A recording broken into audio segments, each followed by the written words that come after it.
Olá pessoal, sejam todos bem-vindos ao nosso TriplaCast, hoje marcando a primeira edição do nosso podcast com informações sobre tecnologia. Eu sou a Graziela Dias, coordenadora de marketing da Tripla, e no nosso episódio de abertura recebo os nossos especialistas em segurança da informação, Eduardo Berto, e nosso Data Protection Officer, João Lucas Saldanha. Sejam muito bem-vindos. Obrigado. Muito obrigado. Para os que não conhecem a Tripla, nós somos especialistas em infraestrutura de TI, segurança da informação e lei geral de proteção de dados. Você pode entrar em contato com os nossos especialistas pelo site www.triplat.com ou pelo telefone 0800 940 275. Para você entender melhor, o nosso TriplaCast estreia hoje no dia 28/1, Dia Internacional de Proteção de Dados. A data foi instituída em 2006 no Conselho da Europa com o intuito de aumentar a consciência das pessoas quanto à importância da privacidade e promover a proteção de dados pessoais. A data é uma referência ao dia 28 de janeiro de 1981, na ocasião estabelecida a Convenção 108 do Conselho da Europa, que regula o tratamento de dados pessoais. Para a gente debater melhor sobre privacidade de dados, vamos começar com as informações mais simples para que todo mundo possa compreender. Então, o que é um dado pessoal e o que seria um dado pessoal sensível? Qual que é a diferença? Tá. Posso responder essa, né? Na ótica da LGPD, a gente tem uma definição exata para esses dois conceitos, dado pessoal e dado pessoal sensível, né? Lá no artigo 5º, incisos 1 e 2 da LGPD, você vai ter a definição de dado pessoal e dado pessoal sensível. Dado pessoal é qualquer dado que identifique ou torne uma pessoa identificável. Então, é muito difícil a gente restringir o que é um dado pessoal, ou o que a gente chama, né, na prática de dado pessoal ordinário, aquele que não é sensível, porque, teoricamente, qualquer coisa pode ser um dado pessoal, desde que esteja num contexto em que você pode associar aquilo a um indivíduo e aquilo pode torná-lo identificável de alguma forma. Então, por exemplo, um comentário numa postagem no Facebook é um dado pessoal? Possivelmente, porque imediatamente a gente pensa em certas coisas, né? No nome da pessoa, no CPF, na identidade. E são dados pessoais que a gente imediatamente chega até eles, porque eles literalmente identificam uma pessoa. Mas quando a gente pensa, por exemplo, né, eu dei o exemplo do comentário no Facebook, se você tiver uma pessoa formulando um comentário e você conseguir vincular o comentário à pessoa, e para isso basta, por exemplo, um print da postagem, dependendo do teor daquele comentário, você pode estar falando até de um dado pessoal sensível, né? Isso nos leva à definição de dado pessoal sensível. Enquanto a definição de dado pessoal ordinário ela é abrangente, ela é vaga, ela é expansiva, a definição de dado pessoal sensível ela é restritiva. Você tem um rol restritivo do que são dados sensíveis lá no inciso 2º do artigo 5º da LGPD. E aí nós vamos estar falando de dados étnicos, raciais, de saúde, biométrico, religiosos, vinculação sindical, orientação sexual. Então, imediatamente você percebe que a escolha, né, desses dados não é uma coisa aleatória. São dados pessoais sensíveis, aqueles dados que podem ser utilizados para fazer algum tipo de profiling discriminatório. Dados que, se forem vazados, devassados ou utilizados de maneira maligna, podem resultar em um dano imenso, né, incalculável na vida do indivíduo. Então, esses são os dados pessoais ordinários e os dados pessoais sensíveis na ótica da LGPD. Todos os negócios hoje, eles estão abertos para a utilização de dados, certo? Sim. Você vai, está em uma escola, estuda em uma escola, seu filho, sua família, isso está aberto a dados sensíveis. Como que a escola, como que o negócio, ele tem que tratar esses dados hoje e como na parte de segurança, Eduardo, a gente pode ter tratativas para diminuir o risco e evitar qualquer tipo de vazamento?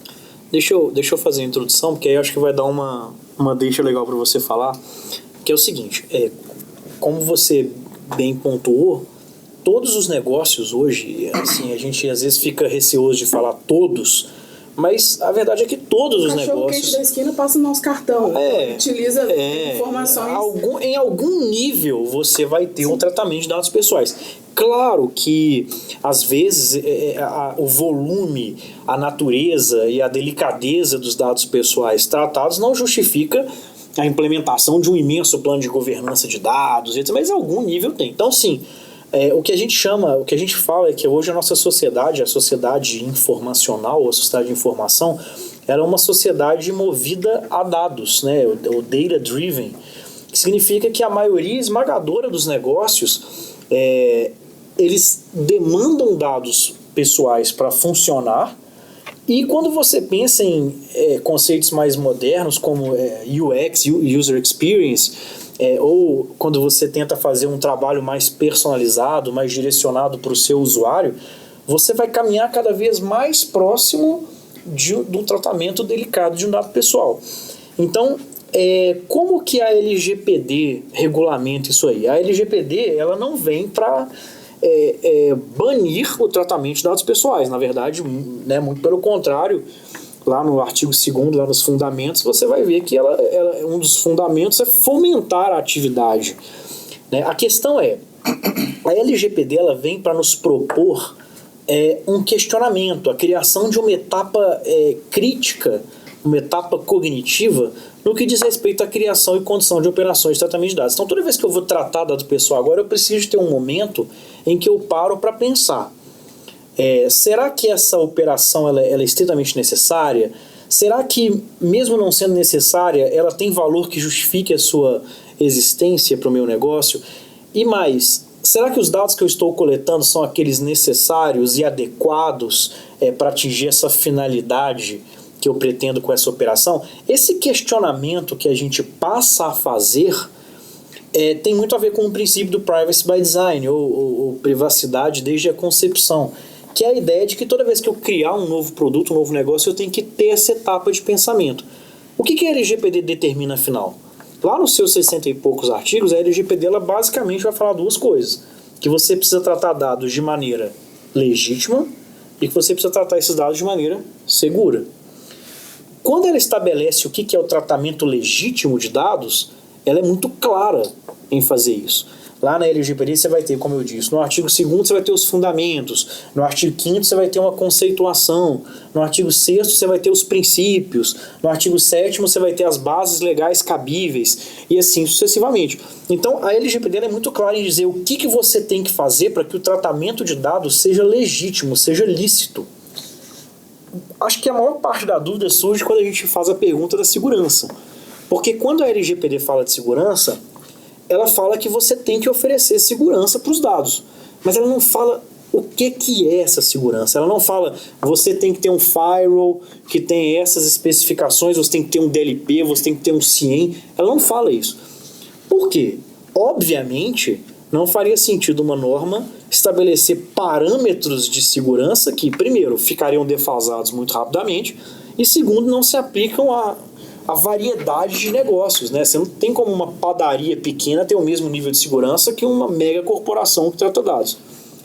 Aí fica a pergunta, se a LGPD não vamos dizer, detalhista na hora de dizer como que eu trato dados de maneira segura, como que eu posso garantir a segurança? Qual que é a segurança jurídica que eu tenho?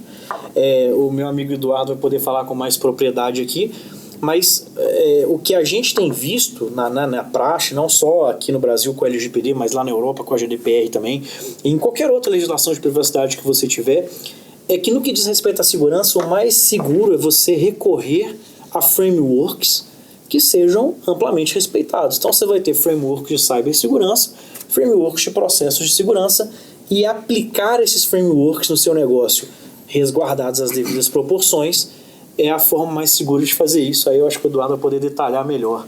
Quando falo em segurança de dados, a ideia mesmo é fugir um pouco de conceito de produtos e soluções. Quando você tem uma segurança e você precisa manter aquilo seguro, o que ele está querendo dizer com isso? É que aquela informação precisa estar disponível a quem deva ver aquela informação e somente a esta pessoa. Ou seja, salvar uma lista no pendrive, pôr no cofre não funciona. Não funciona, não funciona. Então, se você tem um dado ali, determinada quantidade de dados de pessoas, apenas quem deve tratar, enxergar esses dados, tem que ver esses dados. Ter acesso a eles. E como que se faz isso? Aí entram as soluções. Por quê? Esses dados ficam armazenados normalmente em um computador. Esse computador detém um sistema operacional que detém outros softwares instalados nesse sistema operacional. Aí, quando se trata de softwares, a gente começa a entrar no ramo das vulnerabilidades desses softwares, vulnerabilidades do sistema operacional. E é nesse ponto que começam a entrar os produtos de fabricante, começam a entrar as soluções para a proteção desses dados. Né? Vai desde do conhecimento das vulnerabilidades desses softwares que estão nesse computador ou do sistema operacional, né? Sanar, corrigir essas vulnerabilidades, até chegar a softwares específicos de proteção. Seja ele antivírus, para evitar um malware que possa abrir uma porta e essa porta possa vazar dados. E aí você sobe um pouco o nível para um firewall, onde esse firewall vai ter regras que vão proibir o acesso externo a este computador que detém esses dados. A partir disso, você tem também alguns softwares que vão analisar logs, né, de acessos. Então, é dessa forma que você casa a disponibilização dos dados somente a quem deve ter acesso e também, através de soluções, protege esses dados e o dispositivo de acesso dos terceiros não autorizados. Eu acho até que é legal fazer uma ponte, porque o que a gente tem visto na nossa experiência? O Brasil, eu vou até pegar um gancho que você mencionou no começo aí, a Convenção 108, né, do Conselho da Europa. Se eu não me engano, é da década de 80. Início da década de 80. Pois é, e não é o mais antigo regramento de proteção de dados que a gente tem na Europa. De legislação específica, porque se a gente for pegar julgados, jurisprudências e doutrinas, você vai voltar até o século XVII. Lá na Europa, no século XVII, já se falava no que a gente pode enxergar como sendo ali os precursores da noção do direito de privacidade. Mas lei própria de proteção de dados, a gente teve, a primeira que a gente, né, reconhece como sendo específica para esse fim é a Lei Hessiana de Proteção de Dados, que é do estado de Hesse, na Alemanha. E essa lei é da década de 70. Então, o que eu acho importante pontuar é o seguinte: qual que é a grande diferença entre o nosso contexto cultural, tecnológico e social perante a LGPD para o contexto europeu em 2016, quando eles aprovaram a GDPR, que ela entrou em vigor em 2018, com relação à privacidade? A diferença é muito clara. A Europa já vem debatendo privacidade há mais de 40 anos. Debatendo a nível regulatório, de passar legislação própria, né? E tem toda uma história que justifica isso. Mas a questão é, se lá eles estão debatendo privacidade a nível regulatório há mais de 40 anos, e a gente viu que a GDPR europeia teve um impacto transformador, né, na comunidade empresária, o pessoal teve que se adaptar, tiveram dificuldades para fazer isso. Imagina aqui no Brasil que a gente não tem essa mesma cultura. O Brasil não está discutindo privacidade há 40 anos. O Brasil está discutindo privacidade... Engatinhando. Eu diria que a gente está efetivamente discutindo privacidade há 2 anos. E os dados aqui no Brasil, pelo menos, eles são banalizados, né? A gente troca por qualquer coisa, praticamente.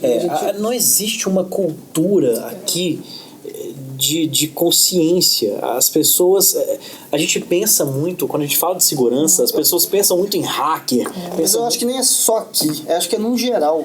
Se você observar usuários, a quantidade de dados que eles colocam em redes sociais... Nós somos... Uma das perguntas é sobre redes sociais. É muito fácil mapear as pessoas hoje em dia, falo como especialista em tal, no conteúdo... no comportamento digital é muito fácil, você tem informações incríveis, profundas sobre o comportamento das pessoas digitalmente. O maior escândalo de privacidade que se tem notícia, que se entende como sendo, é o caso da Cambridge Analytica. Sim. Que, né, todos nós acompanhamos, teve repercussões e desdobramentos para o próprio Facebook. Gigante. Tem vários, né? Inclusive tem o famoso documentário no Netflix, que apesar de assim, ser um pouco... Ele tem um pouco de Hollywood nele, mas ele cobre os pontos principais de maneira objetiva. Esse caso da Cambridge Analytica não é um caso de vazamento. Não teve um hacker que invadiu uma empresa Ele não é um caso e vazou. isolado. Não. A Cambridge Analytica fazia data analytics em massa utilizando data points, pontos de dado que você consegue ter sobre os indivíduos com base no que eles disponibilizam nas redes sociais. Sim, você tem heatmap comportamental de quem Sim. votou, de quem clicou e quem colocou a máscara de Dia Mundial de, sei lá, E você não pode nem... privacidade, o cara que usou esse tipo de bandeira no perfil. Você não pode nem falar que eles estavam coletando isso de forma ilegal, porque não estava, você autorizou, estava lá. Você deu accept no negócio. Pode pegar e pode compartilhar como você quiser, estava escrito isso lá. Tanto é que a conclusão desse caso da Cambridge Analytica não foi punitiva sob a ótica de uma regulação, assim, pô, esses caras cometeram um crime, tem que ser... Eles foram maliciosos. Não, houve um questionamento ético a respeito do que estava sendo feito. No final das contas, a Cambridge Analytica, inclusive, se dissolveu, né? Isso não existe mais. E houve uma série de desdobramentos complicados para o Facebook. E no que diz respeito ao compartilhamento de dados que o Facebook fez com essa empresa, isso sim sem o conhecimento e a transparência dos usuários. E com outras empresas. Né? Então, quem respondeu do ponto de vista punitivo pelo escândalo foi o Facebook pelo compartilhamento. Exatamente. E não pela utilização dos dados para fazer, né, igual eles fizeram, traçar comportamento político, pretensão de voto. Data Analytics hoje é capaz, como de fato foi, de decidir o resultado de eleições presidenciais. E a gente conhece o caso do Donald Trump porque é o mais notório, mas os mais impressionantes nem são os mais famosos. E aí eu recomendo realmente a pesquisa porque tem história para mudar a forma como você enxerga a sua disponibilização de dados na internet. Essa conscientização, essa emancipação da sociedade brasileira, ela é fundamental para a eficiência da LGPD. A LGPD não vai ter o efeito que ela precisa ter se a sociedade não aprender a proteger os seus dados. Seus próprios dados. Isso precisa começar culturalmente nos negócios. Por exemplo, a gente acessa o computador da empresa e sai para tomar um café e não trava. Sim. A gente acessa um e-mail na casa de um amigo, a gente não sai do e-mail. Dentro de um negócio, por exemplo, a conscientização ela é um caminho? Sim, com certeza. É importante existir uma campanha, né, dentro das empresas para mudar essa cultura e demonstrar quais são os riscos que se tem num simples ato de você logar no seu computador, levantar para tomar um café e não bloquear a sua máquina. E quais são os riscos? Quais são os riscos? Dependendo do que você faz, um colega seu pode sentar na sua máquina e convidar para um churrasco. Então, um belo dia você está na sua casa no final de semana, tá chegando uma galera seria na sua casa. Uma das possibilidades menos danosas. Menos danosas, pro churrasco. Então é isso, ou um coleguinha enviar um e-mail em seu nome, ou enviar uma planilha, disponibilizar um dado, tudo em seu nome. Né, qualquer ação que ele tiver ali dentro, você vai ser responsabilizado porque é o seu login que está ali naquele momento. Tem duas óticas que a gente pode olhar para esse tipo de situação da conscientização. Né? Uma é uma ótica mais restritiva, mais objetiva sobre, né, na lente da LGPD. Que a gente fala, como a LGPD é um assunto que está muito em voga, a gente tem sempre que mencionar. O que acontece? Toda corrente só é tão forte quanto o seu elo mais fraco. Né? Não adianta você ter uma corrente toda de titânio e um elo de plástico, porque é ali que ela vai arrebentar e o que tiver nas pontas vai cair e quebrar. E por que eu estou mencionando isso? Não adianta você fazer um investimento bilionário em cybersecurity, contratar o que tem de melhor, mais top recomendado pelo Gartner ou por qualquer outra instituição de respeito, se você não fizer um processo de conscientização, porque não interessa o investimento que você fez, basta um funcionário tirar uma foto de uma tela. Exatamente. Entendeu? Então, assim... Não necessariamente a gente tem controle sobre isso. Existem formas que a gente pode mitigar, diminuir, otimizar as vulnerabilidades no negócio, mas você nunca pode... Bom, não sei se nunca, mas você pode... Não, nunca quase pode. Não, você nunca vai poder dizer... ponta, né? que você Sim, está absolutamente sim. blindado. Você vai ter Isso não sempre existe. uma boa. Sim. O que acontece, inclusive, isso remete a um ponto muito importante, porque um dos maiores mitos da LGPD foi a ideia de que você precisaria se blindar, que os vazamentos, que os incidentes resultariam em punições. Porque, na verdade, a lei fala alguma variante de que se você sofreu uma invasão, você vai ser multado. E isso não está escrito na lei. Na verdade, a lei não fala que você vai ser multado se você sofrer um incidente. O que a lei fala é que você vai ser responsabilizado, você vai sofrer uma sanção, caso você não tenha envidado esforços no sentido de mitigar de maneira satisfatória os riscos desse incidente. Que pega desde as vulnerabilidades quanto a conscientização De também. tudo. A ideia é você pensar que você pode sofrer um incidente de dados seríssimo na vigência da LGPD e talvez nem ser punido por isso. Basta que você consiga comprovar para a Autoridade Nacional de Proteção de Dados, ou para o magistrado, ou para seja lá quem for a autoridade que está regulando aquela situação, que tudo que você podia fazer para impedir aquilo, você fez. E aí, tanto na parte de hardware, de conscientização, segurança, Tudo. firewall, enfim. Você tem que ser capaz de mostrar, e aí é por isso que a gente fala... boa fé. A gente fala de constituição de pré-prova ou construção de evidência, né? Sempre que a gente fala de adequação regulatória, e aí não é só LGPD, as ISO 27001, Sim. a gente tem que gerar evidência. O que significa isso? Significa que eu preciso gerar provas de que esse meu esforço de redução de risco existe. Por quê? Se por acaso eu sofri um incidente, eu tenho que ser capaz de virar e falar: autoridade, houve um incidente. Apesar de eu não conseguir impedir esse incidente, eu detectei esse incidente, o que é importantíssimo. Estou de boa fé comunicando esse incidente e eu quero mostrar para você por que tudo que eu podia fazer para evitar eu fiz. Infelizmente inauguraram uma ameaça em mim, né? Você nunca sabe o que pode acontecer. Às vezes você tem um excelente investimento, mas você foi sorteado, cara, com uma coisa que não está mapeado por nenhuma grande entidade de segurança. Exemplo, uma foto, né? Um visitante, enfim. Por exemplo, uma foto. Uma porta. Tem uma charge muito legal que eu vi que pega justo essa questão de o que você faz para blindar a sua segurança, mas quando se peca numa campanha de conscientização, tudo cai por água, tudo vai por terra. Qual que era a charge? Uma pessoa entra numa sala, ela começa digitando num painel uma senha muito grande, muito complexa, depois ela passa por uma porta, coloca o dedão lá, faz o scan digital, depois vem um leitor de retina, ele coloca o olho, abre a porta, ele desabilita o laser, ele passa lá para pegar a super senha secreta do sistema que alguém está precisando. Aí esse cara chega na sala, no meio de todo mundo, e grita: "Ei, John, a senha super secreta é password 123".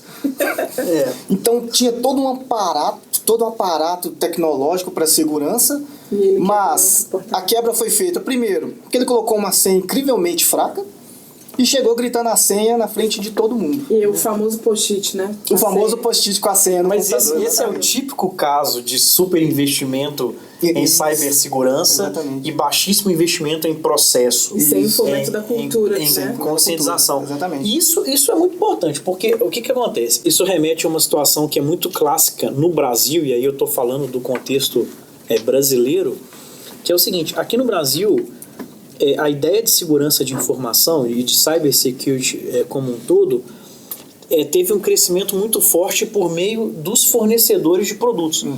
O que acontece é que aqui no Brasil, durante muitos anos, as empresas e os profissionais tiveram acesso ao conhecimento sobre as vulnerabilidades por meio daqueles que oferecem o remédio para aquela vulnerabilidade. Então, assim, você imagina uma grande fornecedora de segurança qualquer que vem no Brasil, promove um evento, um congresso para oferecer produtos, e aí nesse congresso ela fala: pô, tem um novo... agora tem o ransomware aqui que chegou, então nós temos uma solução. Então, aqui no Brasil, o cara descobria o ransomware por meio daquele que vinha falar: deixa eu te apresentar o ransomware, porque eu tenho um produto para combater.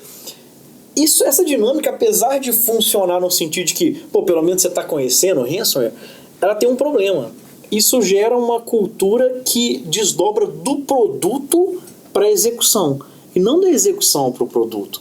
Então aqui a gente tem uma cultura de produto. O cara ele quer fazer um imenso investimento, ele está disposto a fazer um imenso investimento em ferramentário de segurança, mas nem sempre ele entende a importância de ter um processo bem definido, de ter uma cultura de governança de dados, de ter um setor de segurança na sua empresa, porque uma coisa é você ter um excelente firewall, um ótimo endpoint protect, outra coisa é você ter um setor de segurança. Para gerir aquele produto. Não adianta você colocar ele lá e deixar ele lá. Quantas empresas nos procuram aqui na Tripla, já falando, Tripla, eu quero a solução, quero um DLP, por exemplo. Mas aí você vira e fala, tá, mas deixa eu entender o seu negócio. Por que você quer? Por que você quer? Ah, porque eu quero ficar em compliance com o LGPD. Cara, peraí, não está escrito em lugar nenhum. E ter um DLP não é necessário para estar em compliance, e ter um DLP não significa que você estará. Jogo isso até para pentest. Muita gente procura, eu quero um pentest. Ah, legal, por que você quer?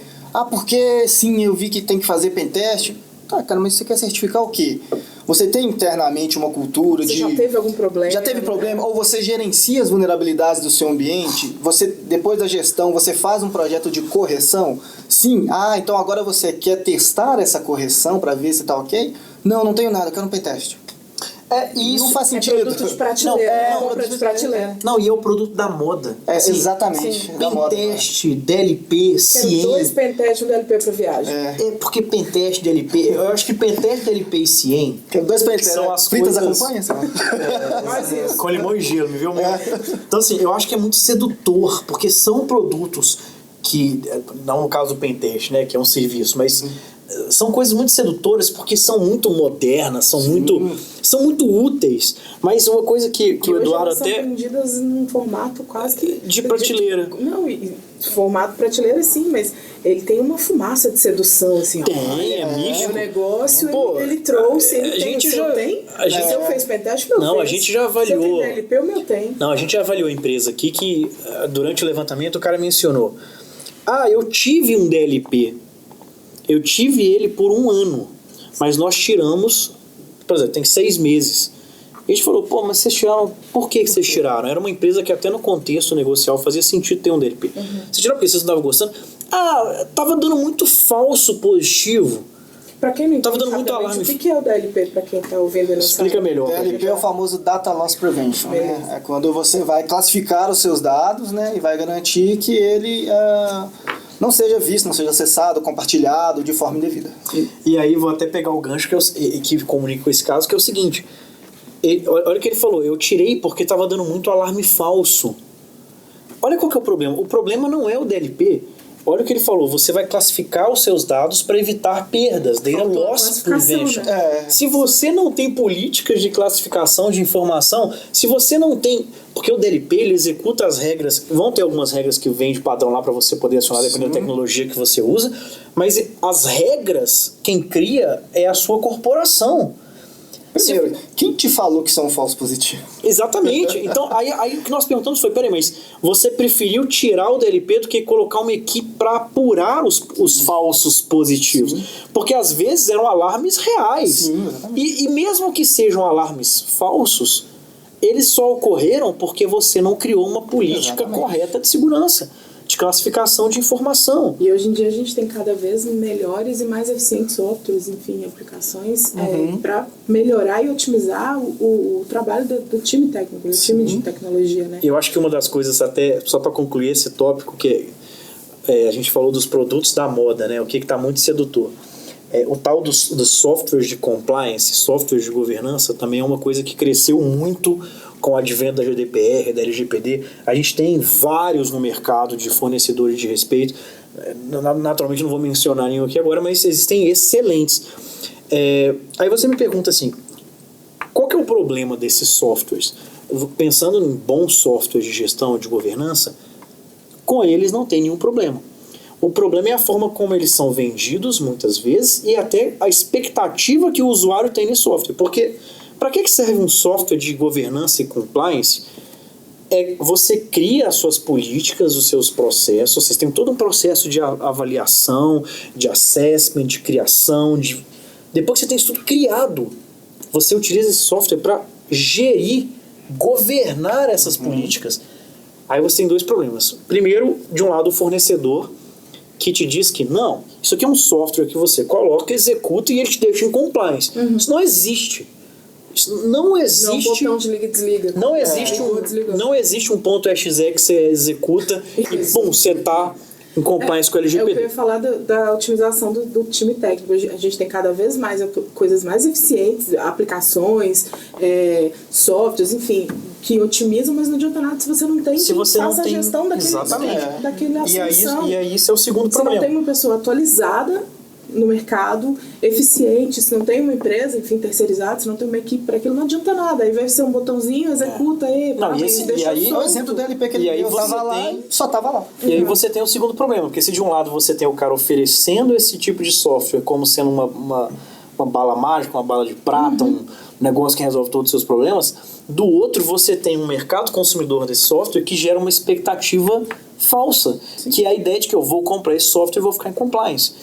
Então, a conscientização que você mencionou mais cedo, ela tem uma função dúplice, porque ela não só conscientiza a sua corporação do ponto de vista de segurança, de fato para evitar, mitigar os riscos de incidente de segurança, como ela te conscientiza previamente para te dar o conhecimento necessário até para você saber escolher o que você precisa. Exatamente. Eu acho que um dos maiores problemas que as empresas estão enfrentando hoje com a contratação de consultoria LGPD, inclusive, é não saber até o que buscar nesse cara. A gente às vezes conversa com, muita gente nos procura, Triplo, eu estou precisando de uma consultoria em LGPD, mas eu não tenho nenhum RFP aqui, eu não sei o que buscar. Porque as pessoas precisam de uma conscientização prévia até para saber o que eu tenho que procurar no meu consultor. Como que eu sei que esse cara é bom ou não? É isso que você tem que saber. A LGPD, ela trouxe com ela a figura do DPO. Ela popularizou esse termo, se eu posso falar dessa forma. Enfim, o que você tem a falar sobre isso e como que a gente pode explicar melhor sobre o que essa figura faz e qual que é o papel dela dentro do negócio. De cada negócio.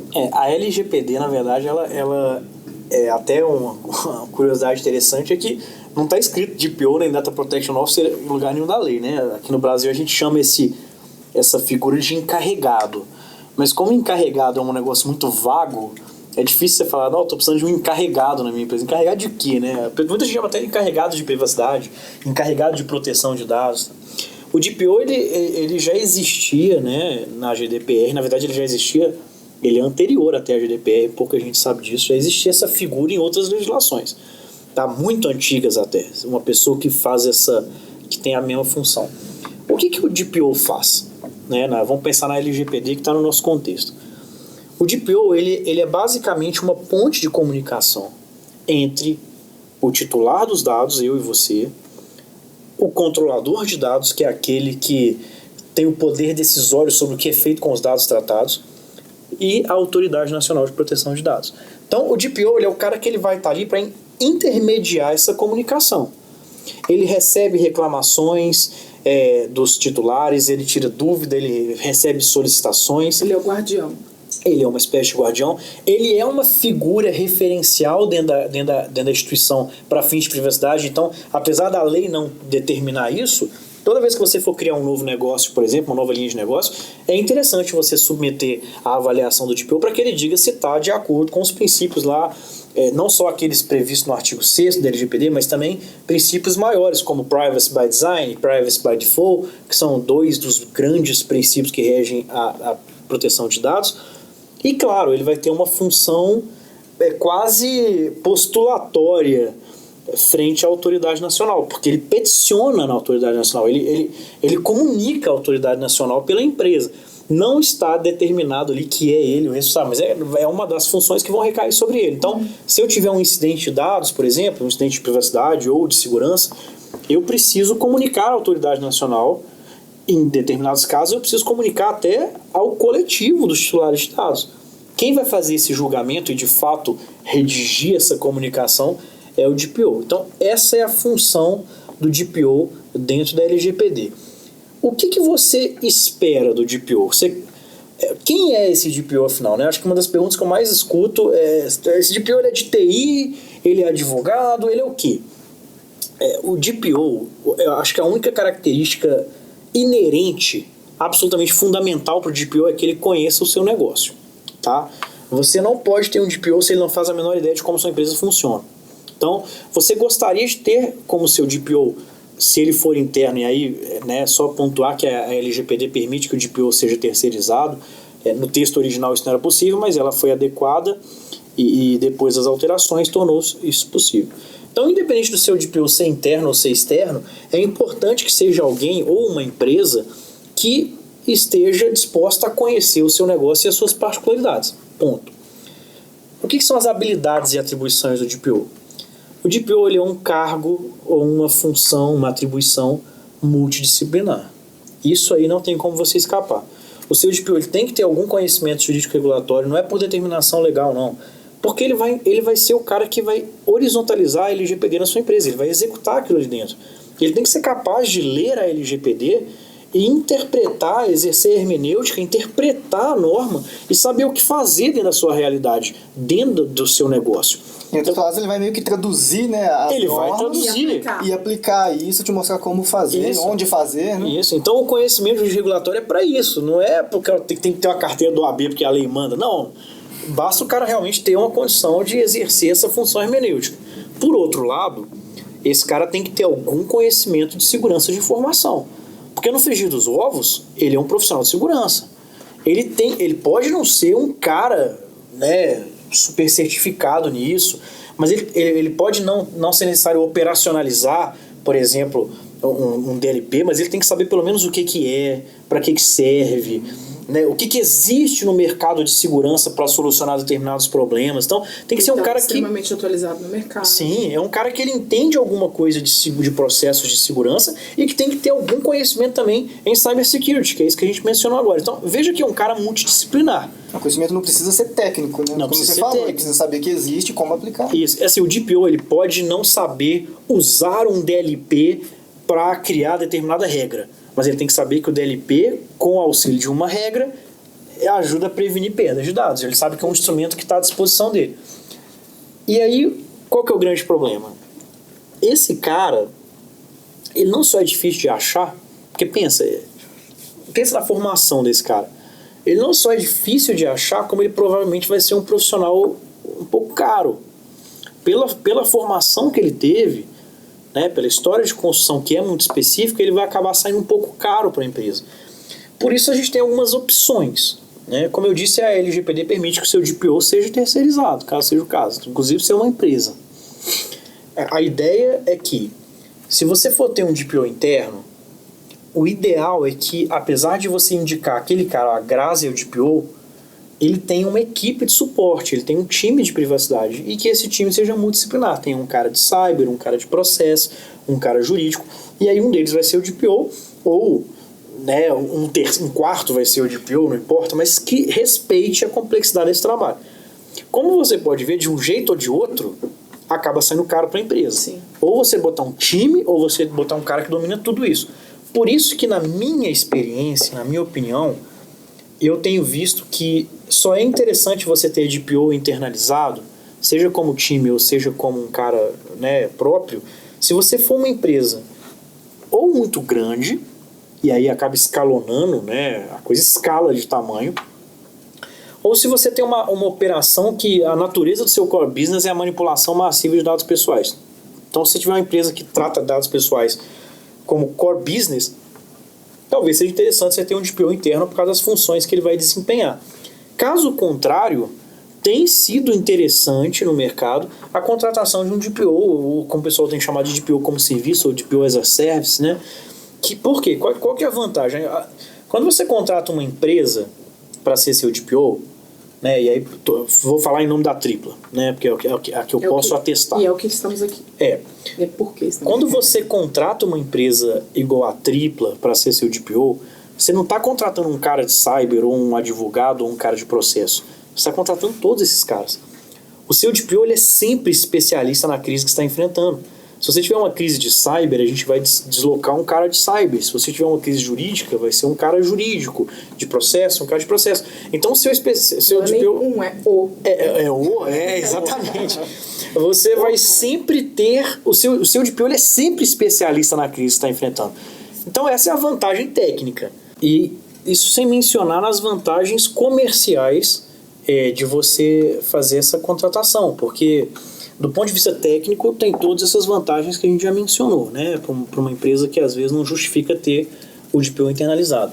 Mas do ponto de vista comercial, você não só tem a flexibilidade negocial de um contrato de serviço, né, em oposição à flexibilidade de um contrato de trabalho, como também você tem a possibilidade de, se você não estiver satisfeito com o serviço, aí claro, vai depender da flexibilidade do contrato que você estiver assinando, mas se você não estiver satisfeito com o serviço, você pode romper e trocar por uma outra empresa ou um outro prestador que você considera que seja mais apto a exercer essa função. Então, hoje, a meu ver, a menos que você tenha uma empresa que o core business, né, que o negócio principal da empresa envolva a manipulação expressiva de dados pessoais, ou que seja uma empresa muito grande, parte de um grupo econômico muito grande, torna-se mais interessante, tanto do ponto de vista técnico quanto do ponto de vista comercial, aí usufruir dessa possibilidade que a lei trouxe de ter o DPO terceirizado, né, o DPO como serviço. E de que forma que os negócios eles podem ficar mais seguros de forma bem prática, assim, algumas dicas interessantes. Pegando dicas bem práticas, bem simples, pegando lá desde o que a gente falou da questão de conscientização, de o profissional às vezes se levantar e não bloquear a sua máquina, ter, né, esse tipo de cultura internamente dentro das empresas, também aliado a scripts, a programação mesmo no sistema operacional, de perceber uma inatividade no computador em um X período de tempo, automaticamente ela bloqueia. Sempre utilizar produtos legalizados, né? A questão de produtos, softwares em geral, pirateados é muito grande e... O pessoal chama de softwares alternativos. Alternativos, genéricos. Genéricos. Eles abrem portas que até os especialistas duvidam. Abrem portas que deveriam ficar fechadas. Generalizam a sua segurança, também fica genérica, entendeu? Então, tomar esse tipo de cuidado já é um grande passo, né? Já é um grande passo para a segurança da empresa, dos dados no geral. Pegando um gancho rapidamente, só, por exemplo, ficar atento às atualizações. A gente está com uma ação do Windows 7 que parou de ser atualizado agora no dia 12 de janeiro, então quem tiver sistema operacional ficar atento, ou quem tiver qualquer sistema operacional ficar atento ao tipo de garantia que o prestador de serviço, enfim, o produtor, o desenvolvedor do sistema ofereceu. Então é interessante também cuidar disso. Sim, tem que ficar, e principalmente quanto a sistemas legados, que a gente chama, né? O Windows 7, como você comentou, perdeu o suporte, mas de repente, dentro de uma empresa, eu possuo um sistema que ele só vai rodar dentro do Windows 7. Então existem aí formas de você se proteger essa máquina, isolar ela, seja com antivírus ou regras, enfim, de firewall, onde você pode blindar ela e evitar que através dela seja explorada uma vulnerabilidade dela, pule lateralmente para uma outra máquina e aí faça extração e venda de dados, enfim. Né? E uma outra forma também é pegar aí os frameworks, né, das instituições, dos órgãos, como a ISO, por exemplo, não precisa nem se certificar dela, né? Às vezes as pessoas se assustam um pouco, não, vou precisar me certificar em si, certificar a ISO. No caso aí, a ISO 27000, né? A ISO 27000. De segurança, De segurança. Então, às vezes você pega a framework, dá uma lida nela e ela já vai servir como um guia para você aplicar aquilo que está escrito nela dentro do seu ambiente. Eu acho que assim, a gente pode dar dicas gerais de segurança, né? Como essas foram pontuadas, mas é muito importante a gente entender que cada ambiente, cada negócio é um negócio. Precisa ser tratado da sua maneira. A gente bem fala isso aqui. Você só vai ter um trabalho realmente maduro, aprofundado e personalizado se você fizer uma avaliação dentro da sua realidade. Diagnóstico, personalizado. E aí eu até reitero o que o Eduardo falou aqui, porque você pode recorrer a esses frameworks de segurança, né? Você vai ter a ISO 27000, como ele mencionou, você vai ter NIST CSF, você vai ter syscontrols para cibersegurança, e às vezes você não precisa certificar sua empresa nesses frameworks, né? Mas você pode utilizá-los como uma bússola, como um norte, né? Se você encarar as determinações de uma ISO 27001, por exemplo, dos syscontrols, por exemplo, como dicas, né, vamos dizer assim, dicas de segurança, você obviamente não vai estar se certificando nesse framework, mas você pelo menos vai ter um norte fundamentado, que se comunica muito com aquilo que a gente falou, da geração de evidência, né? Se você mostrar que dentro da sua instituição você utiliza como norte de segurança frameworks muito respeitados e conseguir comprovar que você de fato executa aquilo, você vai ter pelo menos fundamento para poder se defender, falando, poxa, olha, eu fui atingido por uma ameaça, mas eu não sou irresponsável, eu tinha um trabalho de segurança aqui. Infelizmente foi uma ameaça que ou era muito maior do que o nível razoável de segurança que eu podia empregar, ou então era uma ameaça que não estava nem catalogada, uma nova ameaça, né? Como que a Tripla pode ajudar outras empresas em relação à privacidade de dados, então? Bom, aí é uma resposta bem abrangente, né, na verdade, porque a gente, aqui na Tripla, acho que o nosso grande diferencial é a nossa multidisciplinariedade, né? A gente tem uma pluralidade de especialistas muito grande aqui. Nós temos o cara que ele é advogado, minha formação, eu sou advogado de formação. Eu sou especialista em proteção de dados, tenho várias certificações de segurança e tudo, mas eu sou um advogado de formação. O Eduardo é um cara de segurança, é um cara da área de tecnologia. Como que a Tripla pode te ajudar no que diz respeito à privacidade e proteção de dados? Completamente. O nosso trabalho ele é multifásico, porque a gente vai fazer uma avaliação. Primeiro, uma avaliação jurídico-regulatória. Só para começar rapidamente e ajudar a nortear essa resposta, a gente tem uma tríade também de entrega, né? Tanto a parte jurídica, a parte de cyber e a parte de processos. O que faz a gente especial. Faz a gente triplo. Sim. Né? Acho que a principal forma aqui que a Tripla tem de ajudar é: aqui dentro nós temos profissionais capazes de entrar no seu ambiente e entender exatamente o nível de maturidade que ele está hoje, entender o que você precisa, né, e te ajudar a chegar aonde você precisa. A Tripla não é uma empresa que você busca se você estiver querendo uma solução de prateleira. A verdade é essa. Definitivamente. Eu acho que assim, a gente tem que ser muito franco e realista com relação ao que se espera da nossa entrega. A Tripla, assim, felizmente ou infelizmente, não é uma empresa que vai te entregar uma solução padrão. A gente não faz manualzinho de adequação LGPD e te vende. Nosso trabalho é um trabalho... Não. Nosso trabalho é personalizado. Só contextualizar isso, tem um exemplo que eu estava conversando com um cliente a respeito até de uma proposta de pentest. Então eu comecei a questionar várias coisas do cliente, comecei a questionar o ambiente, o que ele queria com isso, o que ele esperava receber com isso, quais entregáveis e tudo. Ele virou para mim e falou: caramba, você é o primeiro profissional, a Tripla é a primeira empresa que me fez essa série de questionamentos sobre o que eu estou buscando. Né? Existem outras empresas que nós consultamos aqui que elas simplesmente falam: ok, eu faço. Sabe? E vocês estão me questionando, estão perguntando o que eu espero com isso.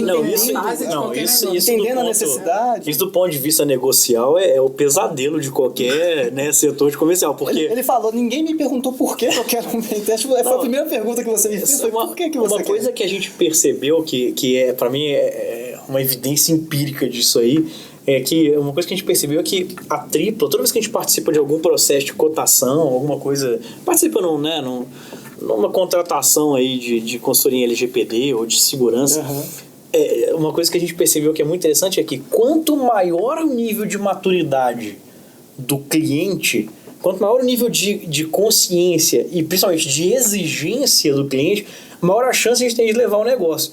Quando a exigência não é tão elevada assim, quando ele não é tão criterioso, tá na moda essa LGPD, deixa eu ver como é que eu compro isso. Assim, de 1 a 100, 20 me atende, a gente tem menos chance de ganhar, porque justamente a gente tem um processo que é muito personalizado. Eu mencionei no início aqui, quando você me perguntou do DPO, que a única característica que é absolutamente inerente é conhecer o negócio. Não tem como prestar um trabalho de consultoria em LGPD ou em segurança como um todo, sem você entrar na casa do seu cliente, sentar lá com ele, conversar, entender o cotidiano, entender a rotina, entender os processos. Então eu acho que, por mais que a Tripla tenha essa multidisciplinariedade, tenha profissionais de várias áreas, tenha uma personalização muito grande, eu acho que o nosso grande diferencial, no final das contas, e aí ecoa muito com o nosso lema de Conte com a gente, é a nossa disposição de entregar para você um trabalho que serve só para você. Toda vez que a gente entrega um relatório diagnóstico de LGPD para um cliente, é dele. Não é um relatório de LGPD, é um relatório de LGPD da sua empresa. Não é uma cartilha genérica. Não é uma cartilha, sem sombra de dúvidas. Não é uma cartilha. É muito mais do que É mesmo isso com softwares. Você vai adquirir um software, um produto de um fabricante para proteção de dados, aquele produto ele faz determinada coisa. E o nosso papel é entender como que aquele produto vai atender melhor você dentro do seu ambiente. Da sua realidade. Dentro da sua realidade, não simplesmente colocar o produto, colocar ele para rodar. Eu acho que esse é o nosso grande diferencial aqui, se eu tivesse que pontuar algum deles. Eu concordo em absoluto. Então, só lembrando que a gente está na estreia do nosso TriplaCast, hoje, dia 28 de janeiro, Dia Internacional de Proteção de Dados. Eu queria pedir as considerações finais para a gente finalizar nosso primeiro programa. Uma consideração que eu tenho é, primeiro, procure se conscientizar um pouco melhor, né, sobre questão de segurança de dados. Pode ter certeza que o mínimo, ou o que você pensa ser mínimo de ação que você vai fazer toda a diferença, né? Buscar conhecimento, e forma disso é ler matérias, ler blogs, que é o caso da Tripla, né, que nós temos o nosso blog aqui de segurança ou de infra, na parte jurídica também. É uma boa fonte de informação. Quem quiser acessar o nosso site, ele é www.triplit.com, sem o BR, com bastante informação, bastante conteúdo. Quem quiser pode mandar, inclusive, comentar os conteúdos que a gente posta, entrar nas nossas redes sociais também, ficar à vontade, João. Bom, então, acho que uma consideração final importante conscientize, né? Já que a gente falou tanto de conscientização aqui, e essa conscientização, entenda como sendo uma conscientização que começa desde antes de você contratar qualquer coisa.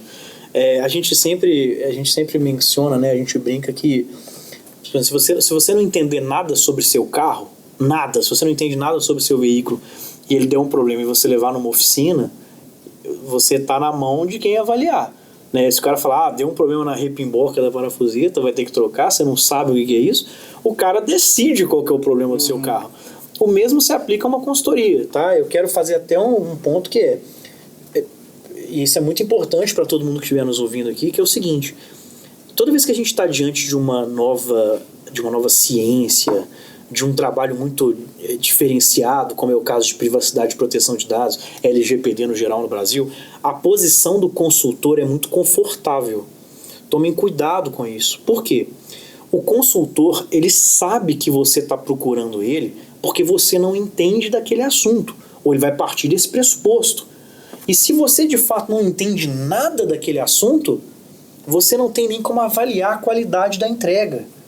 Então, é muito importante que você, que está buscando uma consultoria de LGPD, tenha uma conscientização prévia, leia sobre a LGPD, busque fontes confiáveis, seguras, respeitadas sobre o assunto, para que você tenha maturidade até para exigir a qualidade daquele que você está contratando. Então, vou até aproveitar a oportunidade, já que nós estamos nas considerações finais, acompanhe a gente aí esse ano, nós vamos fazer um trabalho muito forte. A gente já teve um trabalho muito forte no ano passado de conscientização, como o Eduardo pontuou, a gente está sempre postando artigo, blog post, a gente sempre faz um comentário sobre alguma coisa, se tiver uma alteração legislativa, acompanhe a gente, é uma fonte que eu posso atestar que é uma fonte confiável. A gente não posta nada sem debater primeiro. Não tem advogado aqui falando de TI, não tem TI falando de direito. Isso. Nós todos somos especialistas em nossas respectivas áreas, e é justamente por nós respeitarmos a complexidade do trabalho é que a gente não se aventura na área um do outro.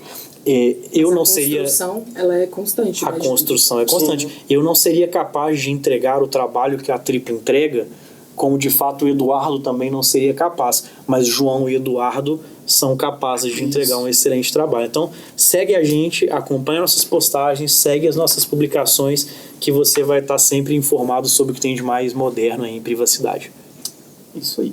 Então é isso, muito obrigada a todos pela presença, obrigada aos senhores pela presença, obrigada aos ouvintes do nosso primeiro TriplaCast. Até a próxima, tchau. Tchau, tchau. Muito obrigado e falou, até a próxima.